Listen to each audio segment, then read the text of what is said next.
The Reggie Bannister on the Fishbowl. Welcome. That would be me. That would be and you. I thank you, and it's good to be in the. Oh no, I mean on the fishbowl. On the Fishbowl. Okay, yeah.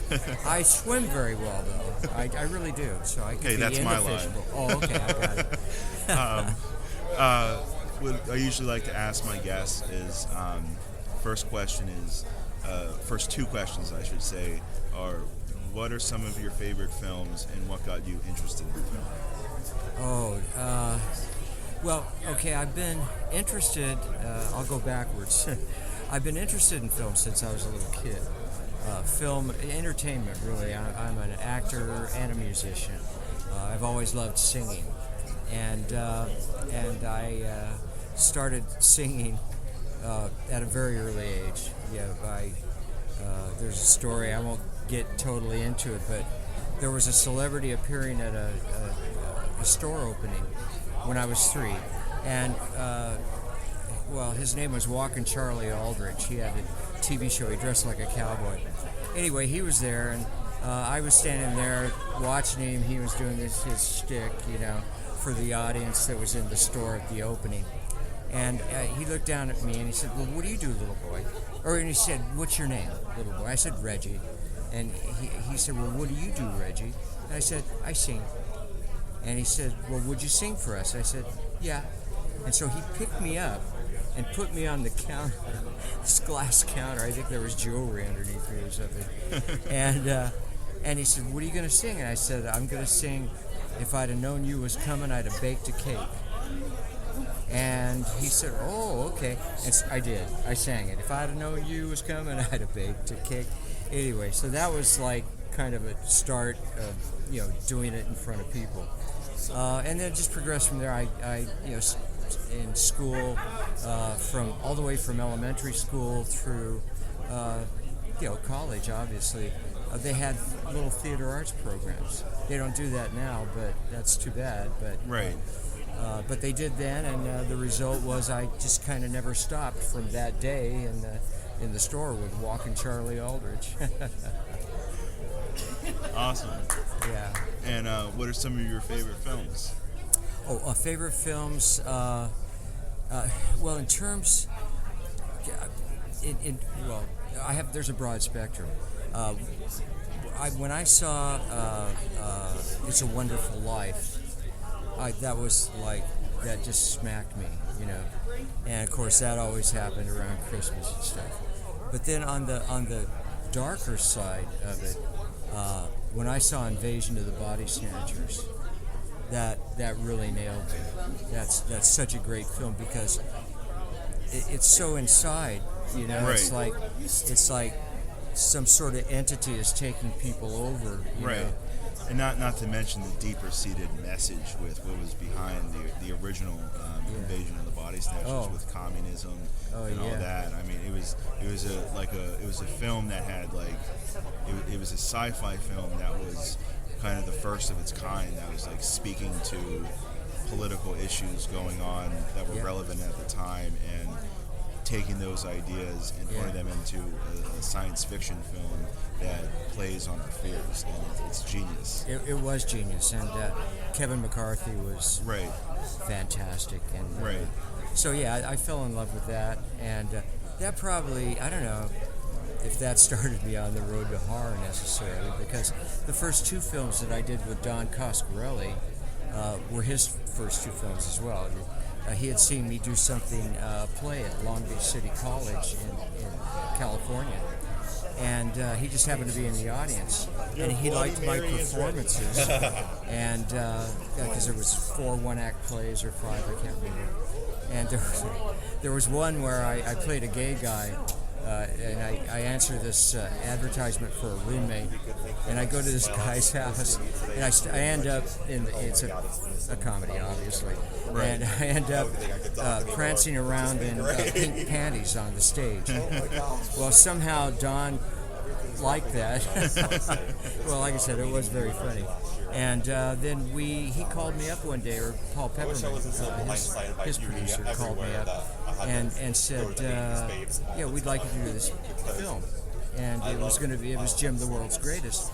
And so I was used to doing college films for nothing because everybody had a camera and theater arts and stuff. And, I want to do a film. It's just a 5-minute film. Blah blah blah. Right. And I go, sure, man, I'll do it. And for nothing.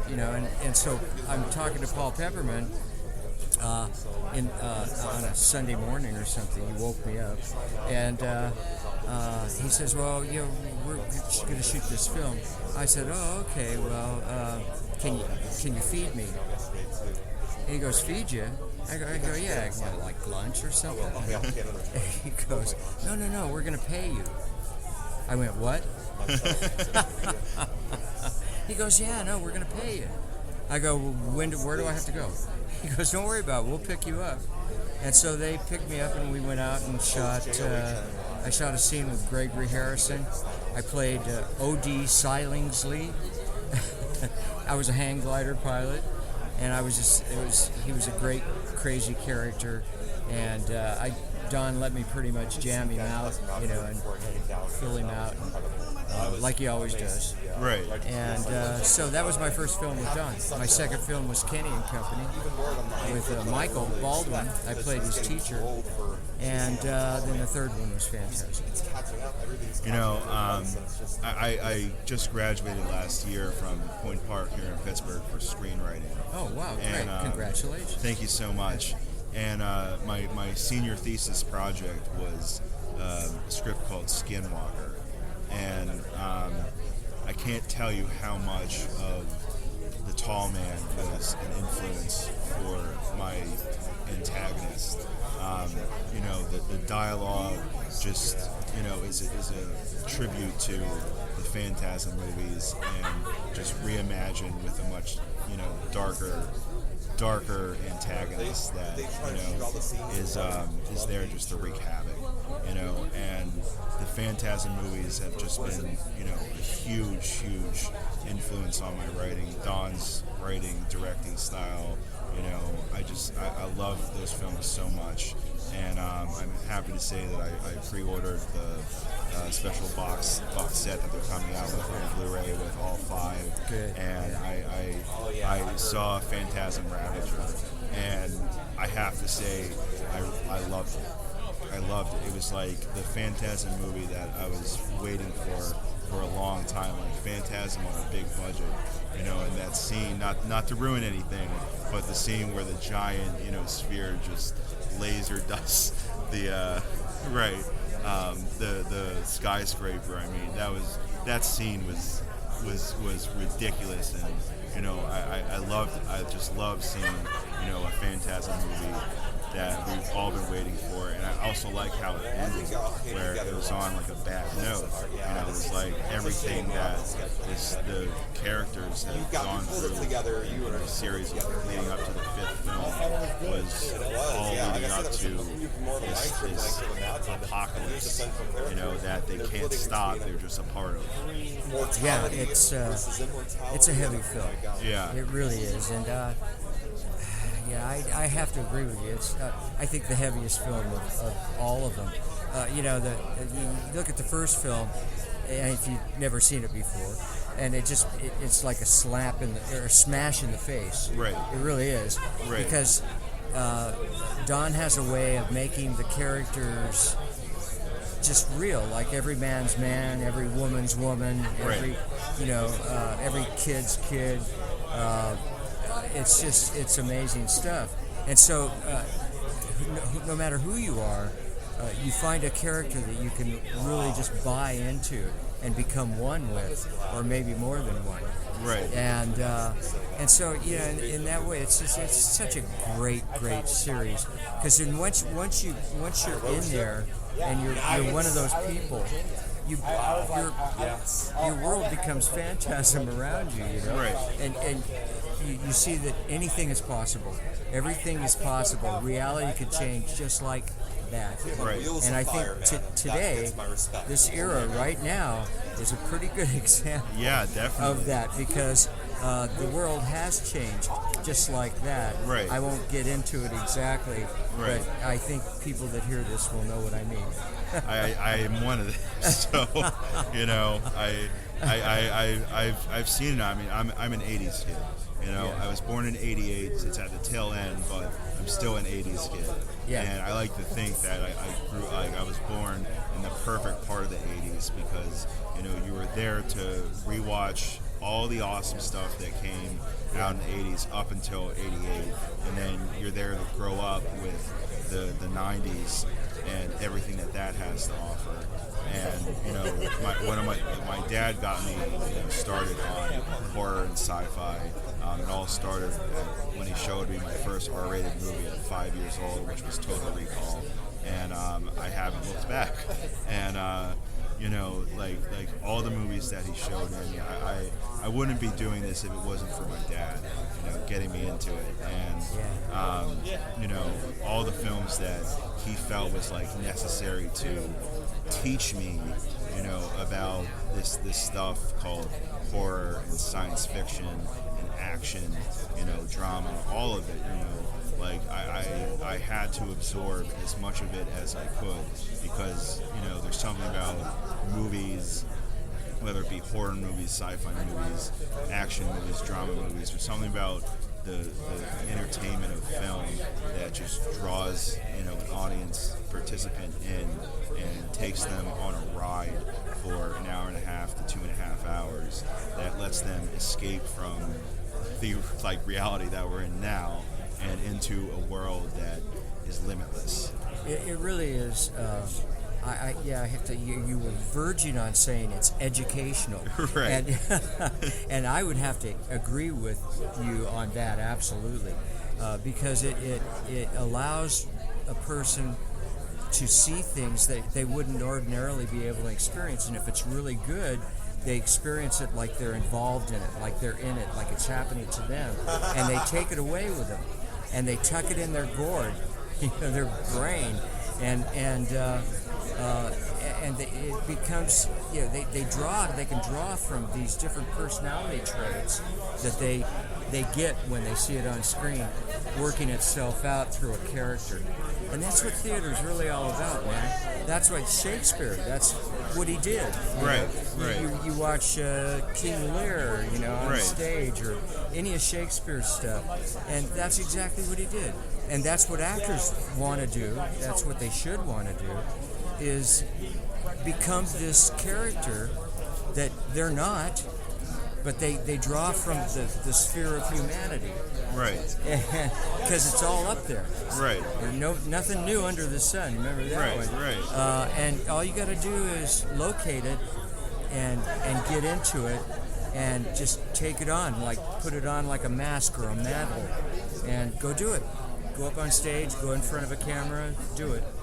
Right. As a screenwriter, just write. Just keep writing. Absolutely. As a director, just keep making movies. Just keep doing it. Just find your niche in the entertainment industry and just relentlessly pursue it. I find the spiritual in the farthest out places, like Nike commercials when they came out with "Just Do It." Right. Oh man, I was so glad they did that because I still go, just do it, man. Right. Do it, girl. People tell me, I talk to a lot of people at the shows and stuff, which is one of the reasons why I do it. And because it's just a sea of humanity, as you know.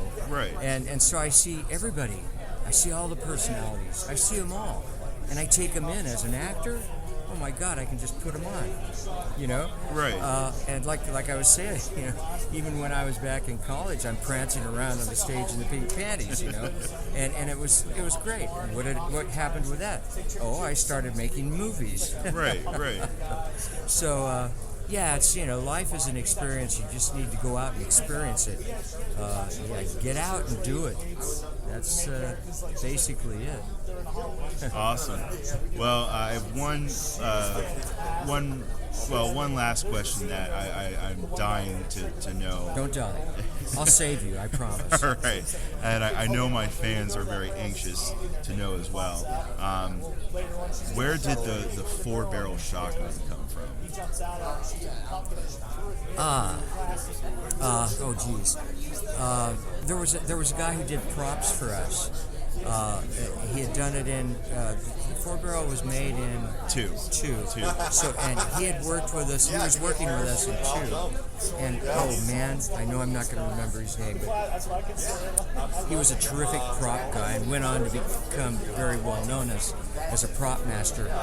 And I don't know if it was Don that suggested it. I think it was the prop master, that suggested something bigger than a 2-barrel.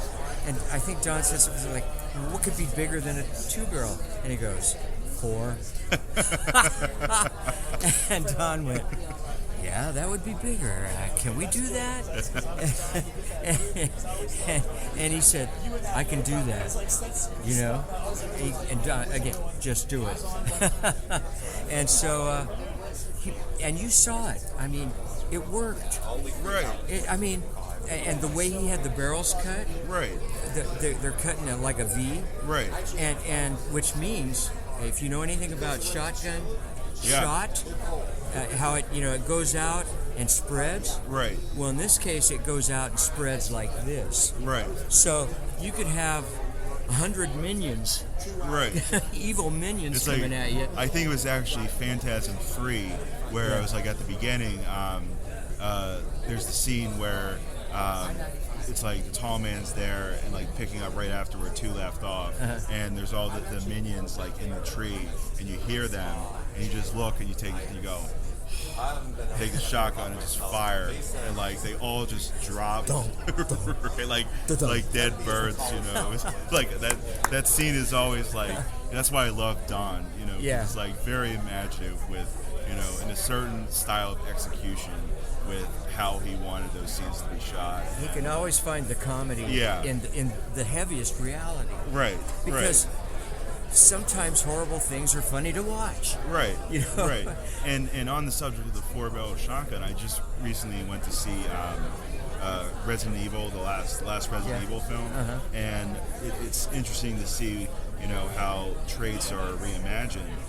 Mila Jovovich's character in that film has a sawed-off 3-barrel shotgun. Which they obviously took the idea from, Phantasm. It was just great to see like stuff like that reimagined, and updated for new horror. That's what creativeness is all about. Right. You see something that turns you on.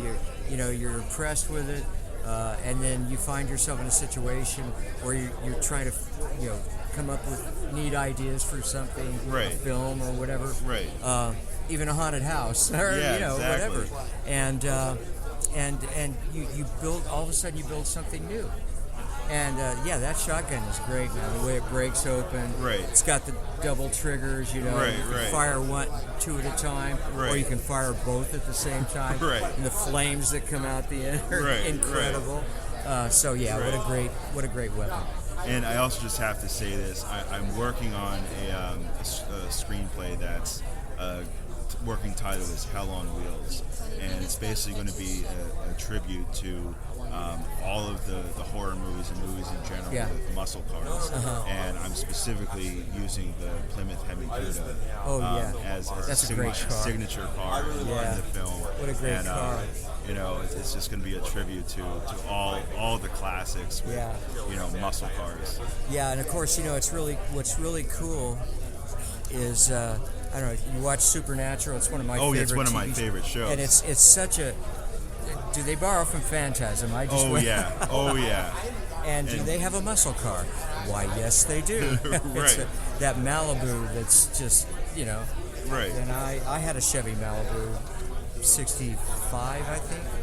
And it was badass. And but listen, man, it was sure nice talking to you. It's been a pleasure. Reggie, thank you for coming to swim in the bowl with me. Swim in the bowl. And keep an eye out for stuff that's going on with Phantasm appearances. We're going to be, running around doing this, and be happy to shake your hand and say hi.